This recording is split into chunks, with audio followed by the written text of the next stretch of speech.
그다음에 이제 세 번째 뉴스는 반대로 이 수도권 집값 상승을 주도하는 지역들이 있대요. 그래서 군포, 안성, 안양, 오산 이런 데가 경기권 일부 지역 아파트 가격 상승폭이 커지고 있다. 오산 같은 경우는 전체 1등 상승률을 기록했다 그러네요. 네, 최근 들어서 엄청나게 올랐죠. 네. 이게 GTX 때문에 이렇게 된 건가요? 기사 내용 보면은 요거 같은 경우는 어디 네, 조선비즈의 허주윤 기자님 기사네요. 네. 교통 개발 지역으로 계속 급등이 이어지고 있다.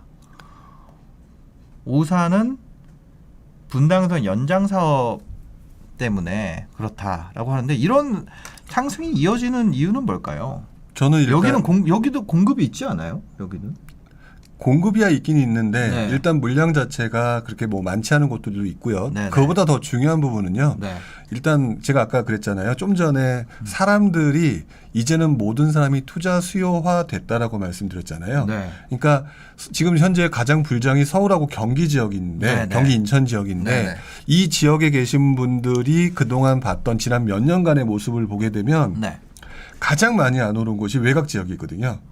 그죠. 예, 외곽 지역인데 지금 여기 맨 위에서 나왔던 이 기사들의 제목을 자세히 보시게 되면 네.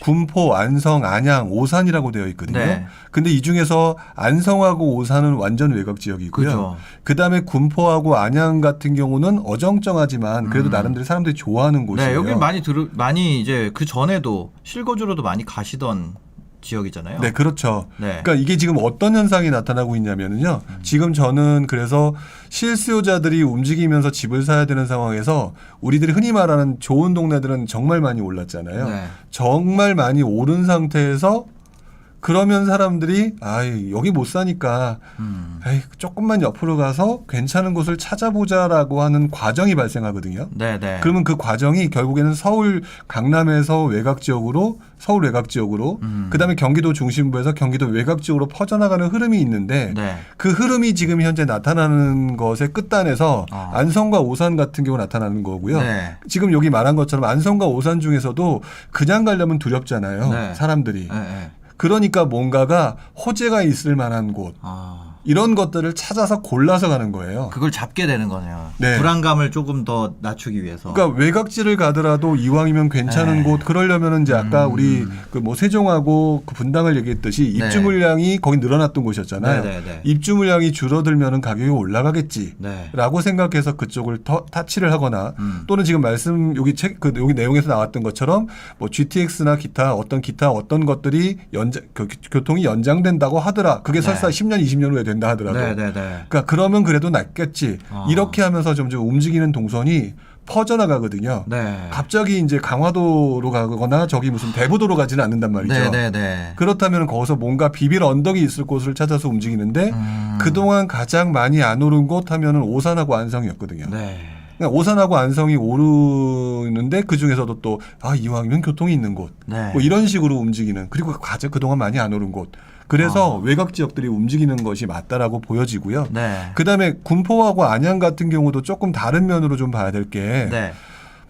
안양이라고 하는 동네와 군포라고 하는 동네를 좀 비교를 해보게 되면 네. 사람들이 선호하는 동네잖아요. 그렇죠. 예, 선호하는 동네인데 이 선호하는 동네에 여기서는 그냥 군포라고 안양하고 나와 있긴 한데 제가 KB 시세를 계속 매주마다 그 트래킹을 하고 있거든요. 네네네. 근데 트래킹을 하다 보면은요. 안양하고 군포 아래쪽에 있는 수원이 네. 또는 그 옆에 있는 다른 지역의 상승이 엄청나게 높았어요. 최근에. 그러면 사람들이 지금 이제 외곽 지역은 안 올랐던 곳에서 좋은 호재를 찾아서 움직이는 흐름이 나타났던 거고 네네. 이 지역 같은 경우는 밑에 다른 지역의 움직임이 강해졌기 때문에 순환매가 나타나는 거예요.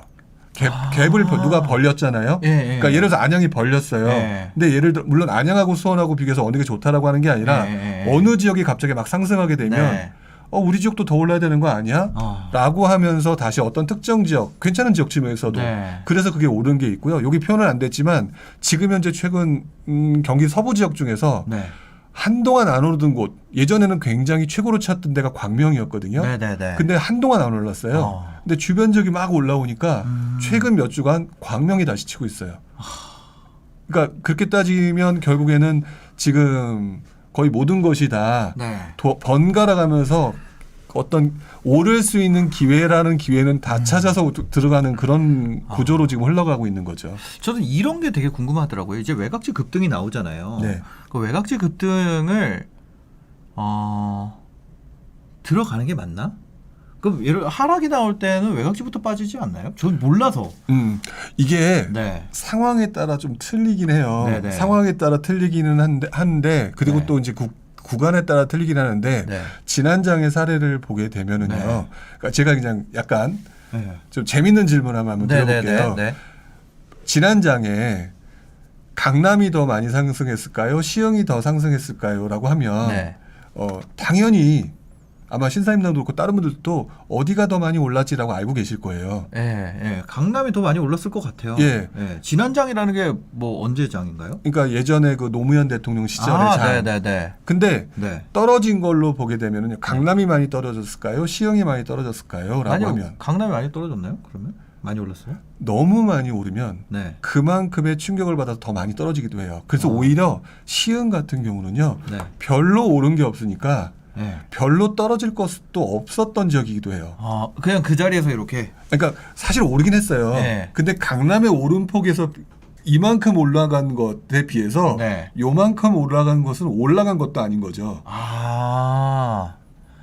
그러다 보니까 그 가격이 거의 네. 그대로 유지가 되거나 거의 떨어지지 않고 네네네. 그래서 어떻게 보면은 진폭은 강남이 더 심했거나 서울 중심부, 경기도 중심부가 심했던 반면 네.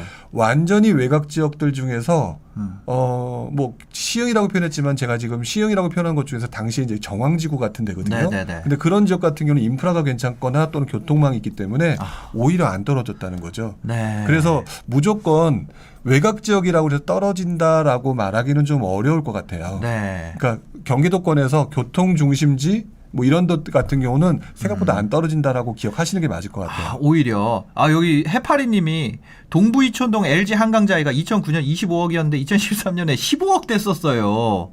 진짜요? 정말 많이 떨어졌었어요, 사실은. 그러니까 오히려 뭐라 그래야 될까요? 시장이 크다고 생각된 곳이 유동성이 많으니까 하락장에도 거래가 많이 돼서 가격이 잘 찍히나? 그러니까 어떻게 보면은 저 강남 같은 경우 지금 아까 동부이촌동 얘기했잖아요. 네네네. 거기서 아까 표현했던 세종의 신고가 같은 게 계속 찍힌 거죠.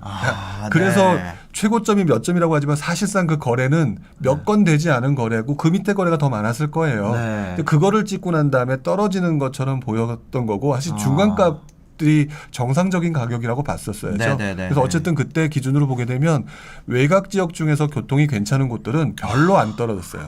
생각보다.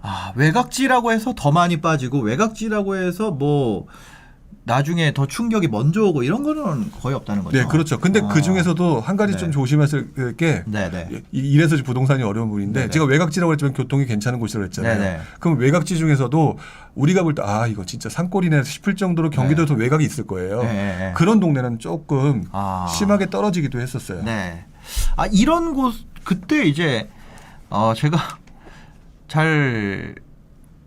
제가 이제 나중에 이제 진입을 해서 잘 뭐 2011년 이후로 생각을 해보면 네. 서울이 먼저 돌고 네. 돌아서는 건 서울이 먼저 돌고 용인 그 죽전 이쪽 있잖아요. 네. 여기는 거의 일본 분위기였거든요. 잃어버린 20년 분위기고 계속 그 버블 세븐 이후로 그거를 회복을 못 하고 있었어요. 네. 그렇게 생각을 하면 외곽지가 상승 온기를 받는 게 더 하락 이후에 올라갈 때는 외곽지가 더 나중에 퍼지고 그런 건가? 아니 근데 용인은 생각해보면 엄청 많이 빠졌거든요. 그때 고점 대비. 그렇죠. 근데 네. 그때 용인 같은 경우도 그 이유가 좀 있긴 했었어요. 왜 그러냐면 네네. 그러니까 말씀하신 것처럼 경기도라고 하는 지역, 경기도 외곽 지역이 많이 떨어지냐 안 떨어지냐 했을 때 네. 떨어지는 건 100%입니다.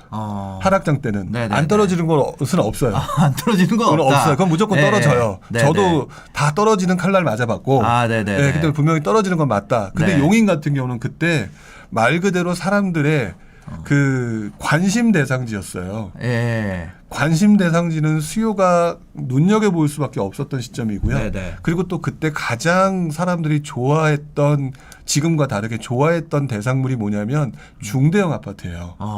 그래서 네. 지금 표현하셨던 죽전지구 같은 경우도 지금 네. 현재 그 동네를 보시게 되면 다른 지역과 다르게 요즘 생기는 지역과 다르게 네. 중대형 아파트가 많아요. 맞아요. 네. 그러니까 중대형 아파트가 많은데 인기가 많고 그때는 지금 이제 경기도 그 용인에서도 수지하고 죽전하면 수지를 좋아하잖아요. 네네. 그땐 죽전이 그 이상이었거든요. 어. 왜냐하면 수지는 교통망이 없고 네. 죽전이 교통망이 있으니까. 그 죽전역이 있으니까. 예, 그러니까 한마디로 그때 네. 상황으로 돌아가서 생각해 보면 네네. 얘는 BTS인 거예요. 그 급인 거예요, 완전히. 여기 있지. 사람들이 제일 선호하는 중대형 있지. 네. 그리고 신축이지. 네. 그래서 어떻게 보면 모든 것이 다 맞물리면서 다 올라버렸었는데 그게 과도하게 올랐던 거고요. 네. 그리고 과도하게 올랐다가 보니까 나중에 이제 정상으로 돌아오는 과정에서 네. 걔네들은 정신을 못 차렸던 거죠. 그래서 걔네들이 다른 지역에 비해서 급락을 한 거예요. 그러니까 아까 제가 시흥 표현을 했는데 네. 시흥은 요만큼 오르고 요만큼 떨어지고 말았다면 죽전과 같은 경우는 용인과 같은 경우는 또 네. 하필이면 중대형이다 보니까 네, 네. 이렇게 올라갔다가 네. 이렇게 떨어져 버리는 것처럼 네, 네. 돼버리는 현상이 나타난 거죠. 그리고 오히려 이런 불장일수록 완전 인기 지역 이런 게 나중에는 좀 타격을 맞을 가능성이 있네요. 그러니까 사람들 심리 속에 전 그렇게 생각하거든요. 네네네. 사람들 심리 속에 아니 뭐 신축 오르는 거 알겠어. 뭐 다 서울 오르는 거 알겠어. 네. 뭐 경기도도 뭐 신축 오르는 거 그런데 여기까지? 라고 하는 지역은 사실상 B급이거나 뭔가 이상한 거잖아요. 네. 그런 지역들이 거의 A급에 육박할 정도에 오른다면 그때 시점에 하락의 어떤 포인트는 조금 더 셀 수도 있다고 봐요. 그 부동산 시장의 BTS를 좀 조심해야 된다. 그렇죠? 네. 네. 그러니까 용인이 버블세븐에 들어갔었으니까요. 그렇죠. 그죠. 아, 지금 생각이 나는데 그땐 또 바로 옆에가 판교가 또 불이 붙었었잖아요. 네. 그러니까 또 판교 옆에 바로 옆에 있으니까 또 바로 또 관심 대상일 수밖에 없고. 판교가 없었죠. 분당 아니 분당. 아, 판교 신도시가 분양했을 때니까. 판교 신도시가 분양을 했으니까. 예. 그러니까 네. 판교 신도시 지키고 있고 바라보고 있던 사람들이 네네네. 분당은 이제 오래됐으니까 네네네. 분당 가기 싫었던 사람들은 용인 바로 옆에 또 괜찮은 것 같고 신도시 새 집들을 들어오니까 관심 한번 가져볼까? 네. 이런 것들이 그 어떤 지역보다 정말 많은 사람들의 수요가 몰렸어요. 네. 그래서 나중에 용인 같은 경우가 엄청나게 올랐다가 그리고 조금 하락폭이 많이 컸던 거죠. 그렇죠. 하락 많이 하면서 대표적인 가성비 지역이 돼가지고. 네. 그렇죠. 그래서 그래서 제가 재밌는 게 뭐냐면요. 네. 얼마 전에 네. 그때가 이제 제가 그렇게 떨어진 게 2008년이잖아요. 네. 제가 2017년인가 18년인가 갔는데 네. 가서 이제 그때 수지를 갔었어요. 갔었더니 네, 거기 네. 부동산 분이 지금 말씀하셨던 것처럼 네. 이 동네 안 올라. 다 포기를 한 거죠. 네, 내가 여기서 한 7, 8년 해봤는데 네. 근데 대충 계산해 보니까 떨어지고 난 다음에 오신 분이더라고요. 네. 7, 8년 해봤는데 안 돼. 근데 그 이후에 수지 엄청나게 올랐잖아요. 장난 아니었죠. 예, 네. 그러니까 자기 눈으로 보면 안 되는 거예요. 그러니까 하여튼 그 당시에 엄청나게 사람들 관심 지역이었던 것이 수지 네. 같은 곳, 하여튼 용인이었다. 그리고 급등이 또 거기는 근데 용인은 예전에는 외곽지였는데 지금 외곽지가 아닌 느낌이에요. 그렇죠. 지금 이제 느낌이 중심지가 확대된 느낌인 것 네, 같아요. 네, 네, 네. 네, 나름대로 뭐 판교, 분당 뭐 포함해서 네. 용인까지 네. 되게 확대된 느낌인 것 같아요. 그 세력권이 만들어진 것 같아요. 네. 쪽이. 네, 그렇습니다.